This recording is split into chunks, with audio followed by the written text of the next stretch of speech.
Students, तो चलिए अब हम सूचकांक पाठ के 3 जो सूचकांक निकालने होते हैं उस पाठ के बारे में, उस प्रश्न के बारे में हम एक प्रश्न लेंगे जिसमें हम तीनों सूचकांक ज्ञात करेंगे। ठीक है, तो देखिए सबसे पहले आपके पास प्रश्न है जिसमें वस्तुओं के नाम दिए, 4 वस्तुएं आपके पास और 2 वर्ष दिए, 2016 और 2015। इनमें भाव दिया है, जत्था दिया है, यहाँ पे भाव और जत्था दोनों है। ठीक है, तो अब साल देख लो 2015 और 2016। ठीक है, तो 2016 क्या हो गया हमारे लिए, ये चालू वर्ष हुआ, राइट, और ये हो जाता है हमारे लिए आधार वर्ष। ओके, तो आधार वर्ष का P0 और आधार वर्ष का Q0। ठीक, उससे चालू वर्ष का P1 और चालू वर्ष का Q1। ओके, तो देख लीजिए ध्यान से, जवाब हल करते समय आपको वस्तुओं के नाम लिखने पहले। चालू वर्ष का P0, चालू वर्ष का भाव यानी P0, सॉरी आधार वर्ष का भाव यानी P0, तो ये में इस कॉलम को हमने लिख लिया, देख लीजिए P0। ठीक है, उस तरह से अगला कॉलम क्या आएगा, Q0 आएगा, बराबर। तो Q0 का मतलब क्या हुआ, आधार वर्ष यानी पुराना वर्ष होता है उसको आधार वर्ष लेते हैं जिसका जत्था यानी होता है Q0 सॉरी 1, 12, 2 एंड 2 लिख लिया हमने यहाँ पे। ठीक, उस तरह से P1 यानी क्या हुआ, चालू वर्ष का भाव, तो देख लीजिए ये रहे हमारे भाव हमने लिख लिया यहाँ पे। ठीक, उस तरह से Q1 यानी चालू वर्ष का जत्था, तो हमने Q1 भी यहाँ पे लिख लिया। ठीक है, तो 4 कॉलम निकाल लिया हमने, याद रखना, पहला कॉलम वस्तु का, फिर 4 कॉलम P0, Q0, P1 और Q1 निकालना। ठीक है, उसके बाद फिर क्या करना है आपको, 4 बार PQ लिख लेना है, लिख ले PQ। फिर ध्यान से देखो, शॉर्टकट ट्रिक है एकदम, यहाँ पे संख्या देखो 1000 दिख गई और 1101, फिर से रिपीट कर रहा हूँ, 1000 देख सकते हो आप लोग, 1000 यानी 1000 और 1101। बस अगले 4 कॉलम को सिर्फ क्या करना है, 4 बार PQ लिखना है और 1000 और 1101 लिख देना है। ओके, तो देखो ध्यान से अब क्या करना है, हमें P1 और Q0 का गुणाकार करना है। ठीक है, यानी P1 की कीमत है 40 और Q1 की कीमत है 1, तो 1 गुणे 40 40 हो, बराबर। यानी इस तरह से P1 और Q0 का गुणाकार करते जाओगे तो आपको ये कॉलम मिलेगा।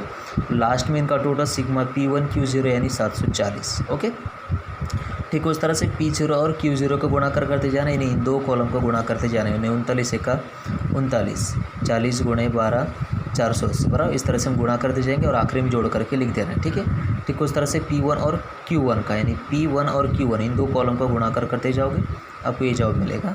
और P0 Q1 का, तो ये रहा P0 और ये रहा Q1, यानी इन 2 कॉलम का गुणाकार आपको करते जाना है और ये जोड़ देना है लास्ट में। ओके, अब हमारे सूत्र जैसे मैंने आपको बताया था, लास्ट पेयर का फॉर्मूला होता है IL = P1 Q0 upon P0 Q1। अगर आपने ये सही तरह से बना होगा तो कुछ करना नहीं आपको, पहले 2 कॉलम ही आपके सूत्र बन जाते हैं लास्ट पेयर के। देख लीजिए आप, ये पहला कॉलम और ये दूसरा कॉलम, दोनों को उठाकर आपको इस कीमतों की जगह रख देना है तो आपका आंसर आ जाएगा। तो देखिए दोनों की कीमत रखने हमने, भाग देना है, गुणा करना है, जवाब आ जाएगा। ठीक, उस तरह से पाशे, तो पाशे क्या होगा आपका, अगले लास्ट वाले 2 कॉलम, बराबर। तो देखो 1101 वाला फॉर्मूला बन जाता है आपका पाशे का सूत्र, कीमत रख देनी है 629 और 571, भाग दो, 100 से गुणा करो, जवाब आ गया, राइट।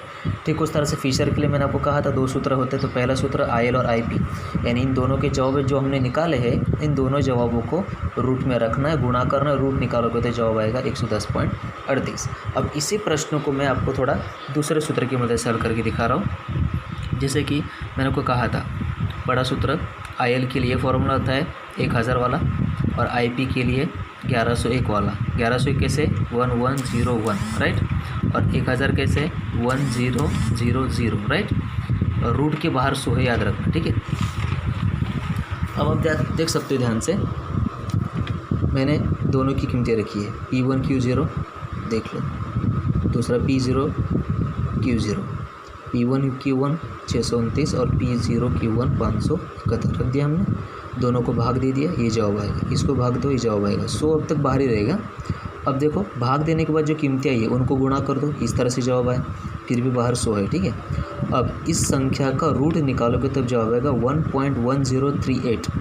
अब आपका 100 से मल्टीप्लाई करोगे तो जवाब आएगा 110.38, जो इस सूत्र की मदद से भी आया था, बराबर। तो इस तरह से 2 सूत्र है, अब दोनों में से किसी भी सूत्र का इस्तेमाल करके जवाब ला सकते हैं। ठीक है, इस तरह से क्वेश्चन जो है पूरा 5 मार्क्स के लिए हल होता है। ओके, तो अब इस तरह से बुक से क्वेश्चन आपको सॉल्यूशन करने हैं।